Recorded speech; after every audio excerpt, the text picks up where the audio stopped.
कहा थे मेहररुए बड़ी चालाक होत, बड़ी चालाक होत। हम ही कही थी पति से ज्यादा दिमाग केहू के पास होबे ना करता है। ये सब इतना दिमाग लगावत हैं और पता नहीं कहाँ से इतना दिमाग लेके आवत हैं।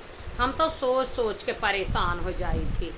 अब देख ला हमारे सब है मरत रहब जरत रहब कैसे वो है कई के देबे करबे खवोबे चला ठीक है आपन है कौनो मेर रोए धोए करबे करी।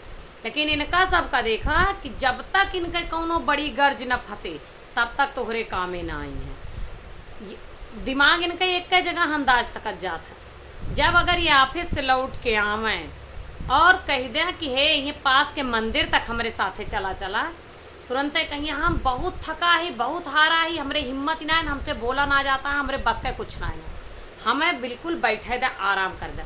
और वही के जस्ट 5 मिनट बाद अगर दोस्त का फ़ोन आ गया तुरंत कपड़ा पहरे जूता पहरे फुर कहाँ मिल रहा है बे क्या कर रहा है बे तुरंत। अगर दोस्त कह दें तो 4 घंटा पार्क में 3 घंटा सिनेमा हॉल में गुजार सकते हैं ऑफिस के बाद।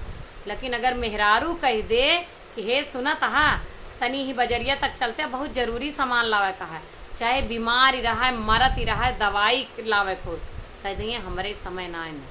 एक बात बतावा तू सब दिमाग लगावत है हम सब हमरे ताए तोहरे ताकत ही ना आई ना और दोस्तन के ताए कहाँ से आएंगे।